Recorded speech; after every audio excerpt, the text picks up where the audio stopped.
Benefits of worship of cow. ঠিক আছে, গাভীর প্রত্যেকটা অঙ্গে ভগবান বিরাজমান আছেন। তো এই গাভী যখন এসছেন তখন কলাবতী বললেন যে মাতা সাক্ষাৎ গৌ মাতা এসছে না, উনি আমাদের অতিথি, আমাদের পূজা হয়ে গেলে আমরা তাকে প্রসাদ বিতরণ করব। তো তারা ঘরে যায়, ঘরে গিয়ে সেই বিশ্বাসের সাথেই তারা সত্যনারায়ণ পূজা করতে শুরু করেন। করার পর আস্তে আস্তে দেখেন যে সমস্ত লোকেরাও তাদের পেছন পেছন এসছে। এটাই ভগবান টেস্ট করছিলেন। ভগবান প্রত্যেকটা পদক্ষেপে পরীক্ষা করে, সব জায়গাতে করে। তো দেখলেন আস্তে আস্তে ভগবান যখন বুঝলেন যে ওদের মধ্যে বিশ্বাস আছে, গৌ মাতার উপর বিশ্বাস আছে, তখন ভগবান সমস্ত লোকেদেরকে এমনি পাঠিয়ে দিলেন, প্রেরণা করলেন। তো সবাই এলেন। ঠিক আছে, এদিকে সত্যনারায়ণ ব্রত করার জন্য রাজা চন্দ্রকেতু ওইদিকে রাতে স্বপ্ন পায়।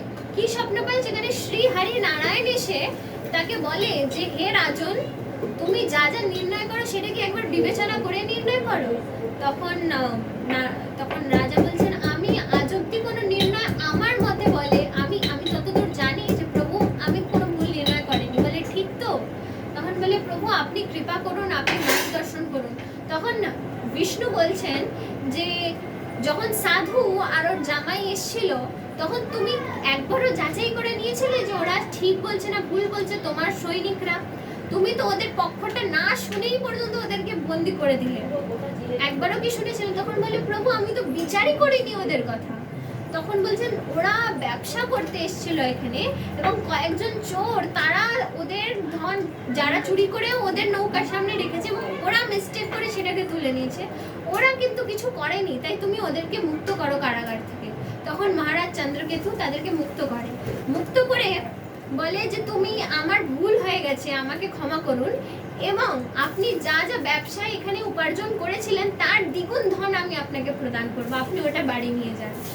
তখন তারা বাড়ি নিয়ে যায়, সেই ধন নিয়ে যায় এবং তখনও অব্দি সাধুর মন পরিবর্তিত হয়নি।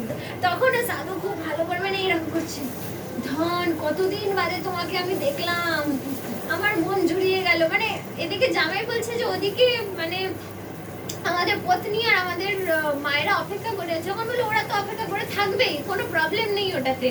ঠিক আছে, ব্যবসায়ী মানে ব্যবসা করতে হবে, ধনগুলো চেক করে নাও একবার করে। ঠিক আছে, এবং তখন লক্ষ্মী দেবী নারায়ণকে বলছেন যে হে প্রভু আপনার ভক্ত তো মানে কিরকম বিচিত্র প্রকারে আমি তো জানি না, মানে ও তো এখন আর মন পরিবর্তিত হয়নি।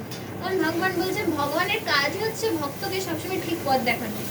ভগবান আবার সাধুর বেশ দিয়ে সাধুর কাছে এলেন এবং তখন এসে বললেন যে ভিক্ষাম দেহি। তখন সাধু আবার সমস্ত কিছু গার্ড করে দাঁড়িয়ে পড়েছে। ঠিক আছে, অ্যাজ ইফ যাতে স্বামীজি না দেখে ওই ধনটাই না চেয়ে বসে। ঠিক আছে, উনি গার্ড করে দাঁড়িয়ে পড়েছে। তখন সাধু জিজ্ঞাসা করছে ভগবানকে যে আপনার নাম কি? তখন বলে আমার কোনো নাম নেই, আমার পরিচয় হচ্ছে আমি ভগবানের ভক্ত। তখন উনি বলছেন আপনার তো তাও কোনো নাম থাকবে হে ব্রাহ্মণ দেবতা। তখন বলছেন যেহেতু সমস্ত আত্মাই পরমাত্মার অংশ তাই আপনি আমাকে দণ্ড স্বামী বলে ডাকুন, দণ্ডী স্বামী। ঠিক আছে, তখন বলছে হে দণ্ডী স্বামী আপনি মানে তার জামাই বলছেন আমি আপনার কি সেবা করতে পারবো? তখন দণ্ডী স্বামী বলছেন আমি অনেক দিন ধরে ভিক্ষা করছি, আপনি যদি কিছু ধন আমাকে দিতে পারতেন খুব ভালো হতো।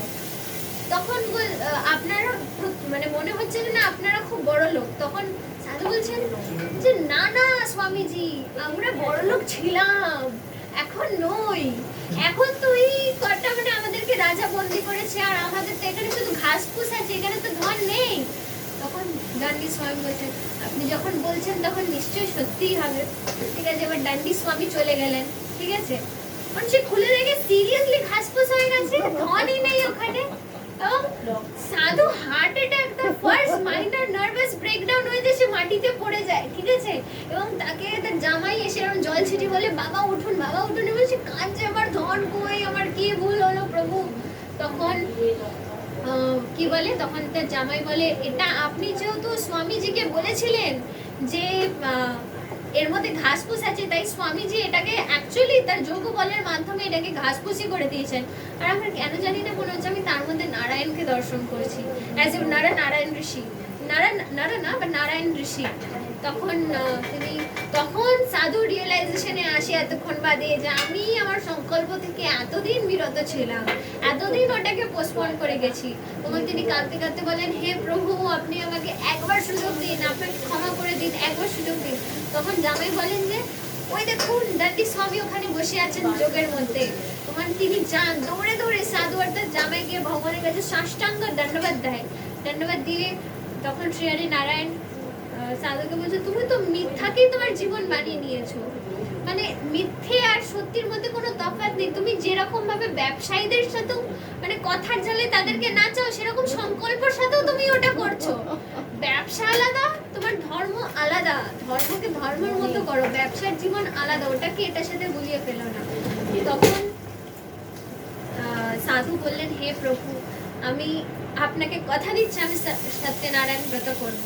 তখন বললেন, কিন্তু প্রভু, তখন নারায়ণ বলছে যে তুমি তো শুধু তোমারটুকুই দেখছো, তোমার কর্মের কারণে যে তোমার পরিবারে এরকম কেস হয়েছে যে চোরেরা এসে, তখন ভগবান তাদেরকে দিব্য দৃষ্টি দিয়ে দেখায় যে কি কি হয়েছে তাদের পরিবারের সাথে, যে তারা মানে চোরেরা এসে সব খালি করে নিয়ে গেছে এবং তারা ভিক্ষা করে, এবং কেন তারা জেল থেকে মুক্ত হলো, কারণ কলাবতী আর তার পত্নী সত্যনারায়ণ পূজা করেছিলেন, তার জন্যই মুক্ত হয়েছে। তখন সাধু বললেন, হে প্রভু, আমার একটাই ইচ্ছা যে আপনি আপনার সাক্ষাৎ স্বরূপে আমাদেরকে দর্শন দিন। দর্শন দিয়ে তখন ভগবান বলেন যে তোমরা যাও, তোমার পত্নী আর ওখানে তোমার কন্যা অপেক্ষা করছে, তুমি তাদের কাছে যাও, ওরা সত্যনারায়ণ ব্রত করছে, তুমি সেখানে প্রসাদ গ্রহণ করো। তো তারা যথারীতি নৌকা নিয়ে যায় এবং রাজা মর্ধ্বজ যে কথাটা নারেট করছে কৈলাসে, সে বলছে যে আমরা পৌঁছানোর আগেই আমাদের সমাচার পৌঁছে গেছিল, এবং এক্সাইটমেন্টে কলাবতী প্রসাদটাকে মাটিতে রেখে সে দৌড়ে চলে যায় তার স্বামীর সাথে দেখা করার জন্য। এবং ভগবান বলছেন, প্রসাদ ইজ নট ডিফারেন্ট ফ্রম ভগবান, প্রসাদের কখনো অবজ্ঞা করতে নেই, ওটা হচ্ছে ভগবানের অবজ্ঞা করার সমান হয়, ঠিক আছে। তখন অলরেডি সাধু মানে তীর অব্দি পৌঁছে গেছে এবং তার পত্নীর সাথে দেখা করেছিল, কিন্তু এখনো অব্দি তার জামাই পৌঁছাতে পারেনি। তো যেহেতু কলাবতী তার প্রসাদের অবজ্ঞা করে ছুটে এসছে, সে একটা মানে বড় ঝড়ের মধ্যে ফেসে নদীতে ডুবে যায়, ঠিক আছে। সে কাঁদতে কাঁদতে বলে, হে গোবিন্দ, হে নারায়ণ, কি ভুল হলো আমার। তখন আকাশবাণী হয় যেখানে নারায়ণ বলে, তুমি সত্যি তো তোমার সংকল্প তুমি পূরণ করেছো। তখন কলাবতী বলছেন, হ্যাঁ প্রভু, আমি তো পুরো নিয়ম নিষ্ঠা ভরে আমি সত্যনারায়ণ পূজা করেছি। তখন তার মা বলছে, পুত্রী তুমি প্রসাদ গ্রহণ করো। তখন সে একটা আসন পাতে বলে, হে প্রভু, আমাকে ক্ষমা করে দিন, আমি প্রসাদের মহিমা বুঝতে পারিনি। ওই আসনে বসে ঘাসের ওপর বসে তিনি ওখানে প্রসাদ গ্রহণ করে, এবং তার ফলেতেই জাস্ট তার হাজবেন্ড ভেসে ওঠে জলের উপর, এবং তার কাছে এসে সে মানে কি বলবো, তাকে বলে, কলাবতী, তোমার জন্যই আজকে আমি এখান থেকে বেরোতে পেরেছি রাজার কারাগার থেকে। 2 মাস তারা সেই কারাগারে ছিল। এবং রাজা মর্ধ্বজ বলছেন যে আমি সেই জন্মে সাধু রূপে, তারপরে যে হৃদয় আমার পরিবর্তিত হয়ে যায়, আমি খুব ধর্মপরায়ণ হয়ে যাই, এবং তারপরে আমি প্রত্যেক একাদশীতে আমি সত্যনারায়ণ ব্রত করতে শুরু করি। এইটার ফলস্বরূপ আমি পরের জন্মে রাজা মর্ধ্বজ হয়ে আসি, ঠিক আছে। কিন্তু এর মাঝখানে যখন তাদেরকে মানে তারা ধন সম্পত্তি পেয়ে যায়, সেখানেই শেষ হয় হচ্ছে চ্যাপ্টার 3, ইতি শ্রী রেবা খণ্ডে শ্রী সত্যনারায়ণ ব্রত কথা নাম তৃতীয় অধ্যায় সমাপ্ত হয়। তারপরে ওখান থেকে 4th চ্যাপ্টার শুরু হয়। 4th চ্যাপ্টার শুরু হয় এই যে রাজা মর্ধ্বজের কথা। এই রাজা মর্ধ্বজ ছিলেন প্রচন্ড ধর্মপরায়ণ, এবং তার পুত্রও সেরকম ছিল। এটা সবাইকে বলছি, খুব মন দিয়ে রাজা মর্ধ্বজের কথা শুনবে, ভীষণ ইন্টারেস্টিং, ঠিক আছে। রাজা মর্ধ্বজের প্রাণাধিক প্রিয় ছিল তার পুত্র, ঠিক আছে। এই প্রাণাধিক প্রিয় পুত্রকে তিনি খুব ছোট থেকে নারায়ণ ভক্তি করতে শিখিয়েছিলেন। তো এই কথা শুরু হয় কৃষ্ণ আর অর্জুনের সংবাদে। অর্জুন কৃষ্ণকে বলে, হে প্রভু, আমি আপনার জগতে সব থেকে শ্রেষ্ঠ ভক্ত, আমার চেয়ে বড় ভক্ত নেই। তখন কৃষ্ণ বলছে, পার্থ, এটা কিন্তু তোমার অহংকার। তখন বলছে, একটা ভক্তের পরিচয় কি হতে পারে যে আপনার জন্য নিজের প্রাণ তবু ত্যাগ করে দিতে পারে। তখন ভগবান বলছেন কৃষ্ণা যে যদি তোমার এটাই মাপদণ্ড হয়ে থাকে ভক্তির, তাহলে আমি তোমাকে এমন একজন ভক্তের সাথে মেলাবো যে নিজের প্রাণাধিক প্রিয় জিনিসকে ত্যাগ করে দিতে পারে আমার জন্য, ঠিক আছে? তখন তিনি যমরাজকে ডাকলেন, যমরাজকে ডেকে বললেন, হে যমরাজ, আপনি সিংহরূপে আমাদের সাথে চলুন রাজা মোরধ্বজের রাজ্যে। সেখানে আপনাকে আমি যেটা যেটা বলবো আপনি সেটা পালন করুন। যমরাজ সিংহরূপ নিলেন এবং কৃষ্ণ একজন সাধু রূপে এবং অর্জুন একজন সাধু রূপে রাজা মোরধ্বজের রাজ্যে গেলেন। সেই রাজ্যে গিয়ে তিনি প্রার্থনা জানালেন রাজার সামনে এবং রাজা বললেন, হে সাধু, হে সাধুগণ,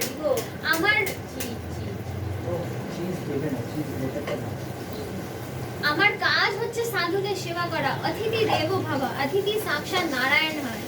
তো তাই জন্যে আপনি আমাদের রাজ্যে ভেতরে প্রবেশ করুন, আমি আপনাদেরকে পেট ভরে খাওয়াবো। তখন সাধু বলছেন, অর্জুন বলছেন, আমাদেরকে খাওয়ানো কিন্তু কোনো সাধারণ মানবের পক্ষে সম্ভব না। তখন রাজা মোরধ্বজ সংকল্প নেয় যে আমি প্রতিজ্ঞা করছি যে আমি আপনাদের যথাসম্ভব সন্তুষ্টি দিয়ে আমি আপনাদেরকে খাওয়ানোর চেষ্টা করব। তখন বলে আমাদের সাথে আরেকজন সাথীও আছে, তিনি সিংহ মহারাজকে ডাকেন, মানে যমরাজকে। যমরাজ আসেন, তখন বলেন যে তুমি চিন্তা করো না, এই সিংহ কোনো কারোর ক্ষতি করে না, শুধুমাত্র নিজের আহারটুকু ছাড়া, ঠিক আছে? তো সবাইকে ডাকেন, ডেকে বলে যে আপনারা আসন গ্রহণ করুন। এবং ছেলের কি সংস্কার, সে সবাইকে অতিথিকে তার চরণে পুষ্প দিয়ে তাদের পূজা অর্চনা করে তাদেরকে ডাকে এবং সিংহকেও তাই করে। কারণ তার বাবা বলেছে যে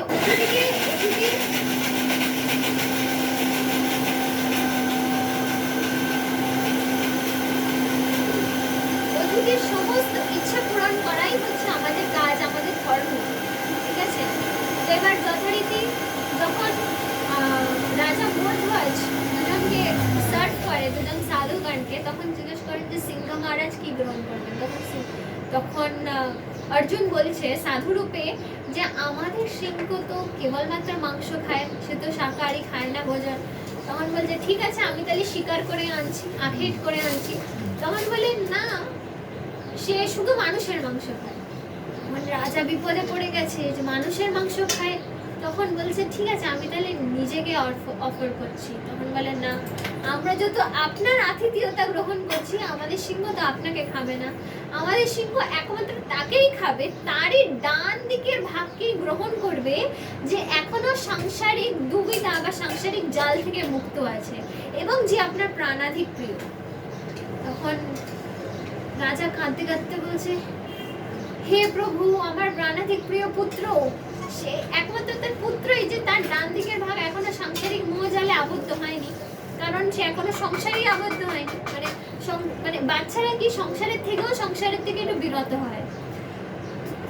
তখন তার ছেলে মানে ভগবান মানে অবাক হয়ে যাচ্ছে এটা দেখে যে তার ছেলে বলছে যে প্রভু, বাবা আপনি তো বললেন যে অতিথির সমস্ত ইচ্ছা পালন করাই হচ্ছে আমাদের ধর্ম, এবং পুত্রের ধর্ম কি বাবার বচনকে পালন করা। তাই আপনি যেহেতু বচন দিয়েছেন, আমার কর্তব্য আমি নিজেকে অফার করে দিতে রাজি আছি, ঠিক আছে, সিংহ মহারাজের কাছে। তখন খুব কাঁদতে কাঁদতে বলে ঠিক আছে, তুমি এসো আমার সাথে। মানে তখন সে দ্বিধার মধ্যে আছে, মানে কৈলাসে সবাই অবাক হয়ে জিজ্ঞাসা করছে তাহলে আপনি কি করলেন রাজা মোরধ্বজ, আপনি কি অফার করলেন তাকে? তখন বললেন আমি সেটাই করেছি যেটা আমার করণীয় ছিল, আমি নিজের ছেলেকে সিংহার ভোজনে অফার করেছি। এবং তিনি ছুরি নিয়ে ভেতরে গেলেন, যে স্লটার হাউস থাকতো তখনকার দিনে রাজ্যে, সেখানে গেলেন। সেখানে গিয়ে তার ছেলেকে অর্ধেক দুভাগ করলেন। মানে সে চিৎকার শুনে ভগবানের চোখ থেকে জল পড়ছে। মানে এবার অর্জুন ভগবানকে বলছেন, প্রভু আমি তো পরীক্ষা প্রমাণ পেয়ে গেছি, এবার তো আপনি থামান। ভগবান বলছে, তখনও ভগবান বলছে না, থামিও না। পরীক্ষা করছে ভগবান, এন্ড মোমেন্ট অব্দি ভগবান পরীক্ষা করছেন। এবং রাজা মোরধ্বজ কাঁদতে কাঁদতে রক্তমাখা হাত নিয়ে আসেন, ঠিক আছে, এবং সিংহ খেয়ে তার জিভ দিয়ে ঠোঁটটা চাটতে যেতে সেও এসে আবার বেরিয়ে আসন গ্রহণ করে ফেলেন, ঠিক আছে। সে খুব কাঁদছে। তখন কৃষ্ণ বলছেন সাধুর বেশে মহারাজ আপনি কি দুঃখিত? কারণ আপনি যদি দুঃখের সাথে এটা মনে করে দান দিয়ে মানে অফার করে থাকেন সিংহকে যে আমাদের জন্য আপনার ছেলেকে হত্যা হতে হলো, তাহলে কিন্তু আপনার দানের কোনো ভ্যালু রইল না। আমি না, প্রথমত তার ছেলেকে অফার করেছে, তারপরে বলছে আপনি দুঃখের সাথে। তখন অর্জুন মনে মনে কৃষ্ণকে সাথে কথা বলছেন যে প্রভু সে তো তার বাবা, সে তো দুঃখ করবেই।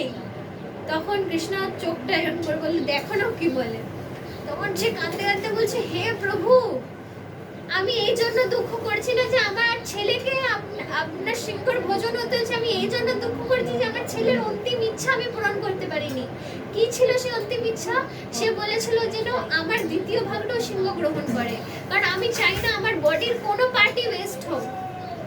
বুঝতে পেরেছি? এইরকম আনফ্লিঞ্চিং ধর্মপরায়ণতা একমাত্র সাধুদের মানে ঘরেতেই আসতে পারে, যারা একমাত্র একনিষ্ঠভাবে ধর্ম পালন করে এবং ধর্মান্ত সাক্ষাৎ ভগবত প্রণীতা। এটা দেখে অর্জুন ফেল ফ্ল্যাট যে হে রাজা মর্ধ্বজ, আপনি তো আইডিয়াও নেই আপনি কি করেছেন। ঠিক আছে, আমি এই প্রমাণ পেয়েছি যে আপনি ভগবানের সবথেকে মহান ভক্ত, যে আপনার প্রাণাধিক প্রিয় পুত্রকে আপনি বলিদান দিতে পারেন। তখন তিনি ভগবানের পারমিশনে তিনি তার অ্যাকচুয়াল রূপে এলেন এবং ভগবান তার অ্যাকচুয়াল রূপে এলেন, দিয়ে উনি বলছেন তুমি তোমার ছেলেকে ডাকবে না। ভগবান তার ছেলেকেও ফিরিয়ে দিলেন সব পরিবারে। ভগবান বলছেন আমি তোমার ভক্তিতে এত প্রসন্ন হয়েছি রাজা মর্ধ্বজ, তুমি আমার কাছ থেকে বর চাও। তখন বললেন প্রভু আপনার দর্শন ব্যতীত একটা ভক্ত কি চাইতে পারে, আপনি আপনার বিরাট রূপের আমাকে প্রদর্শন করুন, আপনার দর্শন দিন। তখন ভগবান কৃষ্ণ যেহেতু রাজা মর্ধ্বজ নারায়ণের উপাসনা করেছেন, তাই জন্য তাকে নারায়ণের স্বরূপেই দেখেছেন, কারণ সেটাতেই ভক্ত তার অমৃত পান করবে, কারণ ভগবানের ওই অপূর্ব রূপ দেখে, কারণ তার মুডই ওরকম। তো তখন রাজা মর্ধ্বজকে সাক্ষাৎ শ্রী হরি নারায়ণ তার সাক্ষাৎ রূপ প্রদর্শন করে। এটাই ছিল রাজা মর্ধ্বজের ঘটনা। তো তখন সবাই মিলে রাজা মর্ধ্বজকে প্রণাম জানায় যে আপনি, এবং রাজা মর্ধ্বজ তারপরে সাক্ষাৎ বৈকুণ্ঠ লোক প্রাপ্ত হয়। ঠিক আছে, এরকমই সাক্ষাৎ ভগবানের দর্শন কার থেকে আসছে? শ্রী সত্যনারায়ণ ব্রত করার জন্য। ইতি শ্রী রেবা খণ্ডে শ্রী সত্যনারায়ণ ব্রত চতুর্থম অধ্যায় সমাপ্ত। ঠিক আছে, এটা হচ্ছে সেকেন্ড লাস্ট চ্যাপ্টার ছিল, আর একটা লাস্ট চ্যাপ্টার বাকি আছে, তারপরেই শ্রী সত্যনারায়ণ ব্রত কথা সমাপ্ত হবে। লাস্ট চ্যাপ্টারে বৈবস্বত মনুর কথা, তিনি যখন কৈলাসে সবাই তাদের ভাগে ভাগে প্রত্যেকে তাদের কথা বলছেন, লাস্টে বৈবস্বত মনু বলছেন যে আমিও শ্রী সত্যনারায়ণ ব্রত করার ফলস্বরূপ বৈবস্বত মনুর উপাধি লাভ করেছি। তখন গণেশ জিজ্ঞাসা করছেন যে এই উপাধি তো অনেক মহান, আপনি কি করেছিলেন আমাদেরকে বর্ণনা করুন। তখন বৈবস্বত মনু বর্ণনা করছেন যে আমি আগের জন্মে ছিলাম রাজা তুঙ্গধ্বজ, এবং আমি এত অহংকারী ছিলাম, আমি মনে করতাম যে আমার কাছে সব আছে এবং আমার কারোর আশীর্বাদের প্রয়োজন নেই। একদিন এরকম, আর আমার ছিল 100টা পুত্র এবং একটা রানী। তো তিনি একদিন এরকম, তিনি সবাইকে খুব অস্পৃশ্য মনে করতেন, তার প্রজাদেরকে উনি ওভাবেই ট্রিট করতেন। তো একদিন উনি শিকার করতে গেছেন, শিকার করতে গিয়ে উনি দেখছেন ওই দিনকে ওনার কিছুতেই শিকার হচ্ছে না, মানে সমস্ত ভাবেই উনি ফেল করে যাচ্ছেন শিকারে। ঠিক আছে, তো ঠিক আছে উনি শিকারে ফেল করছেন। তো তখন খুব ক্লান্ত হয়ে উনি বসে পড়েন। ঠিক আছে, উনি বলছেন আজকের দিনটাই খুব খারাপ গেছে, মানে সকালবেলায় প্রজারা এলো দেখা করতে, ওদের মুখ দর্শন করতে হলো, তারপরে রানী আমাকে আটকালো, বললো সত্যনারায়ণ মানে ভগবান শ্রী বিষ্ণুর আপনি পূজার ওই আরতি গ্রহণ করুন। তখন আর এখন হচ্ছে একটা শিকারও হাতে এলো না। ঠিক আছে, আজকের দিনটাই খুব খারাপ। তো সে এবার বললো যে আমি একটুখানি গাছের তলাতে একটু রেস্ট নেওয়ার চেষ্টা করি। তার খুব তৃষ্ণা, পিপাসা পেয়েছে, সে পিপাসার্থ হয়ে একটু ঘুমানোর চেষ্টা করলো, ঝেমালো। তখনই জোরে জোরে আরতির ধ্বনি আসছে। পাশেই একজন গোপ আর একজন গোপী তারা শ্রী সত্যনারায়ণ ব্রত করছেন, পূজা করছেন। সেটার জন্য তারা এবার রাজা সেই আওয়াজ শুনে ওইখানে গেলেন। ওখানে গিয়ে সে এবং জল খেতে যাবে, সে দেখে এরকম একটা মানে নোংরা জল, এরকম আর একজন এসে জল নিয়ে সেটাই গাভীকে খাওয়াচ্ছে, এবং সে মনে মনে বলে আমার এই নোংরা জল খাওয়ার থেকে আমার জল পিপাসায় মরে যাবো তাও বেটার, আমি জল খাওয়াবো না। তো ঠিক আছে, এবং তখনই যখন গোপ মানে সেই কাপল আর কি প্রসাদ বিতরণ করতে হবে, তারা রাজাকে দেখে বলে আপনি ঠিক সময় এসেছেন মহারাজ, আমরা প্রসাদ এই মাত্র বিতরণই করছিলাম। তো সে চরণামৃত এবং প্রসাদ নিয়ে যায়। তখন রাজা বলে আমার পিপাসা পেয়েছে, আপনি একটু আমাকে জল দিন। তখন তার ওয়াইফ ওই সেম গামলা থেকে জল নিয়ে তার কাছে যায়। তো তার কাছে ওই জল নিয়ে গিয়ে বলে তোমার সাহস তো কম নয়, তুমি আমাকে নোংরা জল দিচ্ছ, তোমরা নির্ধন, তোমরা আমাকে এসব দিয়ে এরকম অপরাধ হচ্ছে এটা। তখন বলে ঠিক আছে মহারাজ, আমি মানছি আমরা নির্ধন, বাট ভগবানের প্রসাদ আর চরণামৃত তো গ্রহণ করতে পারেন, ওটার মধ্যে তো কোনো বাধা নেই। কারণ বলছে রাজা আর প্রজার মধ্যে একটা ডিস্টেন্স থাকে, সেই ডিস্টেন্সটা তোমার মেনটেন করা উচিত। আমার কোনো প্রসাদের প্রয়োজন নেই, আমার কাছে সব কিছু আছে, যাদের কাছে তোমাদের মতো কিছু নেই তাদেরই আশীর্বাদের প্রয়োজন আছে ভগবান। তো ভগবান বললেন ঠিক আছে বাবা, তোমার যখন এরকমই বিশ্বাস, আমি একটু কিছু কেরামতি করি। সে যখন মানে সে জলটা তো ছুঁড়ে ফেলেই দিল, উল্টে প্রসাদটা সামনে থেকে এরকম সরিয়ে দিলেন। সে এবার রাজ্যে ফিরলেন, দেখছেন তার রাজ্যে আগুন জ্বলছে, তার ছেলেদেরকে সবাই বধ করে দিয়ে চলে গেছে, তার পত্নী মৃতপ্রায়, ঠিক আছে, মৃতপ্রায়, মৃত হয়নি। তো সে ছুটতে ছুটতে তার রানীর কাছে যায়, বলে এটা কি করে হলো? তখন রানী বলছেন যে বিদ্রোহীরা আমাদের উপর আক্রমণ করেছিল, বিদ্রোহীরা, টেররিস্ট আক্রমণ করেছিল এবং তার জন্য আমার সমস্ত পুত্রদেরকে বধ করে দিয়েছে। তখন তুঙ্গধ্বজ বলছে আমার কি হলো, কিভাবে হলো? তখন রানী বলছেন যে আপনি প্রভুর প্রভুতাকে অস্বীকার করেছিলেন, আপনি ভেবেছিলেন যে আপনার প্রভুর আশীর্বাদ ছাড়াই আপনি সমস্ত কিছু জয় করতে পারেন। তো প্রভু আপনাকে সাক্ষাৎ দেখিয়ে দিল যে মানে ভগবানের কৃপা ব্যতীত কিছু পসিবল না। তখন তিনি ছুটতে ছুটতে ওই কাপেলের কাছে গিয়ে সেখানে বললেন প্রভু আমাকে ক্ষমা করুন, আমাকে ক্ষমা করুন প্রভু, যেখানে আপনি জগৎ পালক হয়ে, যেখানে আপনি কোনো বাদ বিচার করেন না, সেখানে আমি কে এইরকম বাদ বিচার করার? একটা সাধারণ রাজা হয়। তখন তিনি সে প্রসাদ গ্রহণ করে, চরণামৃত গ্রহণ করে, এবং গ্রহণ করে যখন তিনি ফিরে আসেন তিনি দেখেন everything was as it is, ভগবান সব কিছু তাকে ফিরিয়ে দিয়েছেন। এবং তারপর থেকে সে প্রত্যেকটা সত্যনারায়ণ ব্রত করতেন, প্রত্যেকটা একাদশীতে।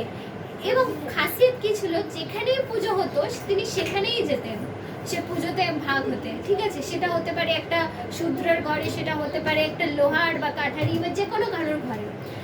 সেইটার ফলস্বরূপ সে বৈবস্বত মানু হয়ে এলেন। তো তখন বৈবস্বত মানু কৈলাসে বলছেন যে আমি একটা জিনিস উপলব্ধি করেছি যে প্রসাদ মানে প্রভু কা সাক্ষাৎ দর্শন, প্রসাদ, ঠিক আছে, প্র মানে প্রভু, সাক্ষাৎ, স মানে প্রসা মানে সাক্ষাৎ, দ মানে দর্শন। প্রসাদ কথাটার অর্থই হচ্ছে প্রভুকে সাক্ষাৎ দর্শন হোনা, ঠিক আছে। তো বলছেন আমি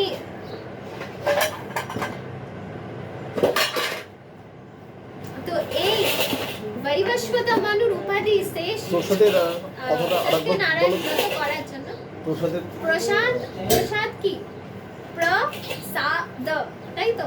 ওটাকে যদি ভেঙে দিই তাহলে কথাটা হচ্ছে প্রভুকে সাক্ষাৎ দর্শন, प्रसाद, এটা বৈবস্বত মানু আছে। প্রসাদ का अर्थ ही है प्रभु के साक्षात दर्शन, ঠিক আছে। তো তখন এবং এটাও জানতে হবে যে মহারাজ উল্কামুখের যখন কথা বলেছিলাম সাধুর কথা বলতে গিয়ে, সেই মহারাজ উল্কামুখ সত্যনারায়ণ ব্রত করতেন ইন দ্য ডিজায়ার যে যেন ভগবানের ভক্তর চেয়ে বেশি আমি তার ফ্যামিলি মেম্বার হতে পারি। তাই শ্রী সত্যনারায়ণ তাকে বরদান করেছিলেন যে রামচন্দ্র তার কাছে এসেছিলেন মহারাজ দশরথের কাছে, কারণ মহারাজ উল্কামুখী পরের জন্যে মহারাজ দশরথ এসেছিলেন একমাত্র শ্রী সত্যনারায়ণ ব্রত করার জন্য। তো এটাই হচ্ছে সত্যনারায়ণ ব্রত কথার মহিমা। इति श्री रेवा खंडे श्री सत्यनारायण व्रत कथा नाम पंचम अध्याय समाप्त। श्री सत्यनारायण भगवान की जय।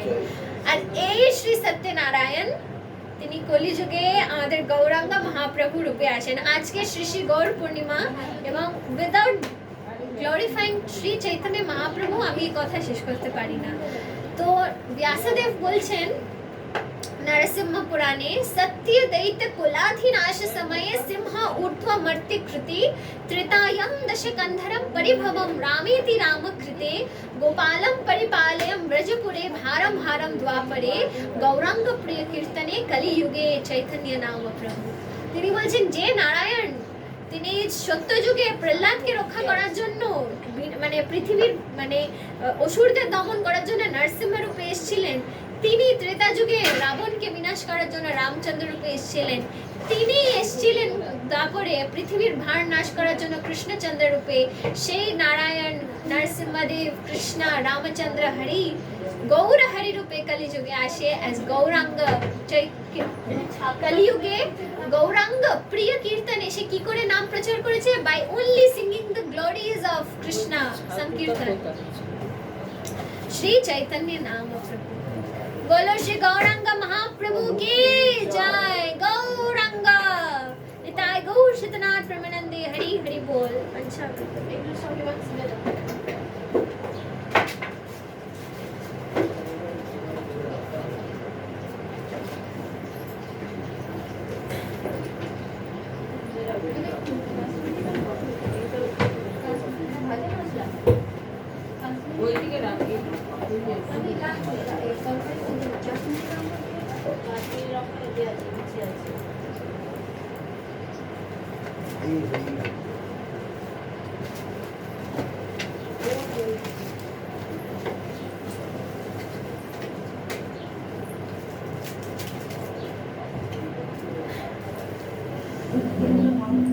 হ্যাঁ হ্যাঁ অবশ্যই।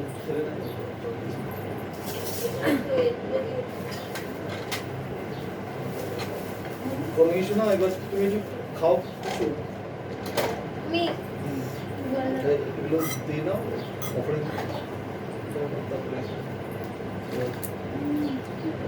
ওই তো মালাটা খুব সুন্দর দেখতে। আগে এটা হলো না, হলুদটা সরাও ফুলটা বলতো না কাঁচের বোতল অনেক কটা সরা। ওটাকে না না না ওটা থাক, ফুলটা দিয়ে দাও, ওটা তুমি উপর দিয়ে দাও। এইভাবে বুঝলে না? ওরম না ওরম না, খোলো। হ্যাঁ এবার ওই ওই ওই আচ্ছা এই হ্যাঁ ফ্রনের উপর দিয়ে দাও। আচ্ছা আচ্ছা, ঠিক আছে। ব্যাস, এবার ওই ফুলটা দিয়ে দাও, দিয়ে এবার হচ্ছে মালাটা খুব সুন্দর দেখতে, তাই না? এটা আমি শিবজিকে পরিয়ে দিচ্ছি। এইগুলো পার লাগবে এইগুলো ঠিক করে আচ্ছা মানে জল নিয়ে নাও মধ্যে।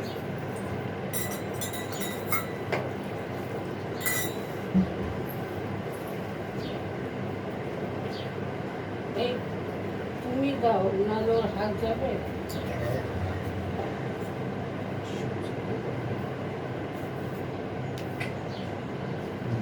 बोलो श्री शंकर भगवान की जय।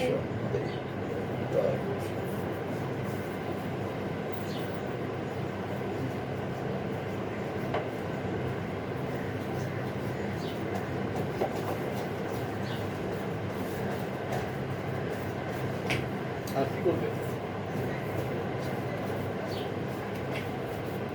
শ্রীকৃষ্ণ এটা মালা খুলে দাও তো তবে।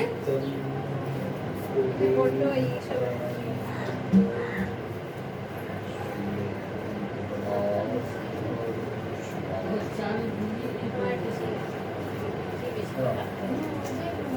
আর একটা শাস্ত্র নাম দিলেই হবে।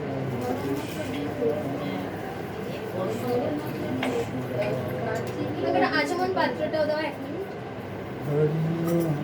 জল ওটাই দাও ওটাই দাও ওটাই দাও, ওই করে দিই তারপর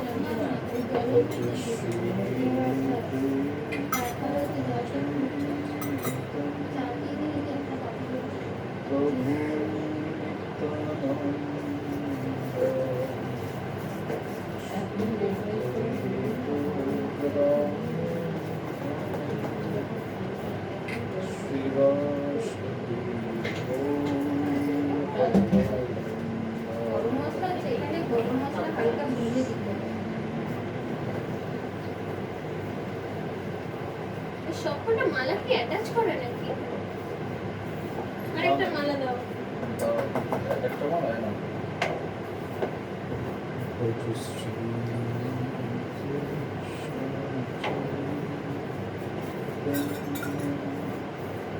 ভালো লাগবে? না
তাই বলছ।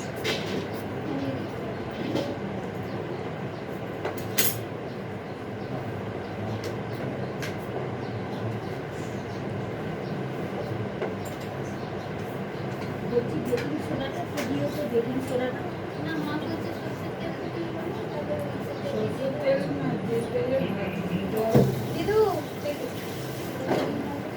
হাতের চাল একটু বার করে দিতে হবে। জলের শুকে কি করবো হ্যাঁ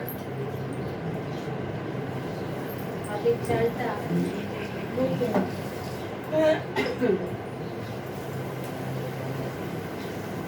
বসো। আর ফোনটা দিয়ে হবে হাতের চালটা একটু বার করে দিও। ওর গলায় একটা দাম। না না দাও। দিয়েছি। না না, ওর তো গলায়